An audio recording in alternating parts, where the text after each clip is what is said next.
నారా చంద్రబాబు నాయుడు గారు ఒక రాజకీయ నాయకుడిగా, ఒక పాలకుడిగా తన విధానాలను ఎవరైనా వ్యతిరేకించవచ్చు లేదా మద్దతు ఇచ్చే వాళ్ళు ఉండొచ్చు. ఒక డిఫరెంట్ ఒపీనియన్స్ తన విధానాల మీద ఉండొచ్చేమో కానీ, బట్ ఒక లీడర్గా మాత్రం వాళ్ళ పార్టీ పరంగానైనా లేదా అడ్మినిస్ట్రేటివ్ పరంగా అయినా తనకు బాగా పట్టుంటుంది అని చెప్పి ఇంతకుముందు మనం చాలాసార్లు విన్నాం. కానీ ప్రస్తుత పరిస్థితుల్లో చంద్రబాబు నాయుడు గారు చాలా చాలా బలహీనంగా కనిపిస్తున్నారు అని టీడీపీలోని సీనియర్ నాయకులే జర్నలిస్టులతో ఆఫ్ ది రికార్డ్ మాట్లాడుతూ కామెంట్స్ చేస్తూ ఉండడం నిజంగానే ఇంట్రెస్టింగ్. బట్ చంద్రబాబు నాయుడు గారు బలహీనంగానే కనిపిస్తూ ఉన్నారు. చివరికి ఓ చిన్నపాటి జర్నలిస్టు, ఓ చిన్నపాటి కార్యకర్త కూడా చంద్రబాబు గారి మీద ఒత్తిడి చేసే పరిస్థితి కనిపిస్తూ ఉంది. మాజీ ఐపీఎస్ ఏబి వెంకటేశ్వరరావు గారికి పోలీస్ హౌసింగ్ కార్పొరేషన్ చైర్మన్ ఇస్తే ఆయన బాధ్యతలు తీసుకోవడం లేదు, మరేదైనా పెద్దది కావాలి అంటున్నారు. దాని మీద టీడీపీ క్యాడర్ మీద వ్యతిరేకత క్యాడర్ నుంచి కనిపిస్తూ ఉంది. అంటే ఏబి వెంకటేశ్వరరావు గారి పోస్ట్ విషయంలో కూడా చంద్రబాబు గారి మీద ఇంత ఒత్తిడి, చంద్రబాబు గారు మళ్ళీ ఆలోచించాల్సిన పరిస్థితి. అదే పోస్ట్ ఇచ్చి క్యాబినెట్ హోదా ఇస్తా కంటిన్యూ అవ్వాలన్నా చెప్పి ఈ పెద్ద మనిషిని అడుక్కోవాలి. లేదు అంటే ఈ నిర్ణయం వెనక్కి తీసుకొని వేరే పోస్టింగ్ అయినా ఇవ్వాలి. ప్రతి దగ్గర చంద్రబాబు గారు చివరికి వాళ్ళ పత్రికలు ఏదైనా వార్త వస్తే దాని మీద ఉన్న బలంగా కదలాల్సిన పరిస్థితి.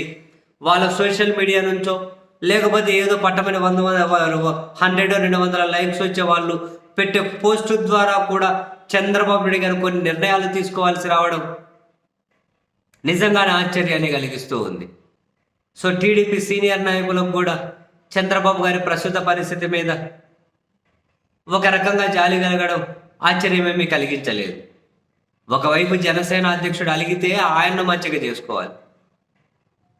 ఇంత ఎక్స్పీరియన్స్ ఉన్నటువంటి చంద్రబాబు గారు చివరికి ఆ సందర్భం ఉన్నా, సందర్భం లేకపోయినా, అవసరం ఉన్నా లేకపోయినా ఒక స్పేస్ క్రియేట్ చేసుకొని మరీ అసలు బీజేపీ వాళ్ళని ఏ స్థాయిలో పొగుడుతూ ఉన్నారో మనం చూస్తూ ఉన్నాం. తనకంటూ ఒక లీడర్గా తనకంటూ ఒక ఓన్ ఐడెంటిటీ లేని పరిస్థితి, సొంతంగా నిర్ణయాలు తీసుకోలేని పరిస్థితి. ఇటువైపు ఉప ముఖ్యమంత్రి జనసేన అధ్యక్షుడు ఆయన అలుగుతాడు, ఆయన బెదిరిస్తాడు. వాళ్ళ పార్టీ క్యాడరు వాళ్ళు ఒత్తిడి తీసుకొచ్చే ప్రయత్నం. ఒకవైపు ఢిల్లీ నుంచి బీజేపీ వాళ్ళది అధికారంలో ఉన్నాం, 134 సీట్లు వచ్చా మనకు సొంతంగా అని చెప్పడం వరకే కానీ నిర్ణయాలు తీసుకోవడంలోనైనా లేదా ధైర్యంగా ముందుకెళ్లడంలోనైనా, తాను తీసుకున్న నిర్ణయాల మీద నిలబడి ఉండడంలోనైనా చంద్రబాబు గారు చాలా బలహీనంగా కనిపిస్తూ ఉన్నారు. ఈ బలహీనతకు కారణమేంటో మనం అంచనా వేయడం పెద్ద కష్టమేమి కాకపోవచ్చు. సొంతంగా పోటీ చేసే పరిస్థితి ఉండదు, బీజేపీని వ్యతిరేకించే పరిస్థితి ఉండదు, జనసేన అధ్యక్షుడిని ఇప్పటికిప్పుడు వదిలిపెట్టే పరిస్థితి లేదు. ఎట్లా ఏడకఠినంగా ఉంటే ఎవరు అలుగుతారో, ఏడకఠినంగా ఉంటే ఎవరి నుంచి వ్యతిరేకత వస్తుందో, ఇవన్నీ కనుక మళ్ళీ లోకేష్ గారి తదుపరి నాయకత్వానికి ఏమైనా ఆటంకాలు అవుతాయేమో. ఇంత భయంలో, ఇంత అభద్రతా భావంలో చంద్రబాబు నాయుడు గారు ఖచ్చితంగా ఉన్నారు. బహుశా నారా లోకేష్ గారి లీడర్షిప్ చుట్టే చంద్రబాబు గారి ఆలోచనలు తిరుగుతూ ఉన్నాయేమో. సో అక్కడే తాను బలహీనంగా కనిపిస్తూ ఉన్నారేమో.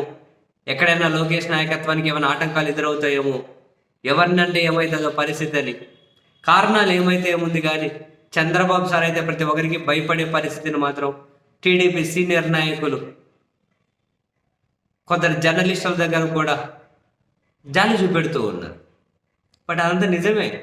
కారణాలు ఏంటి అనేది మరి చంద్రబాబు సార్కే తెలియాలి.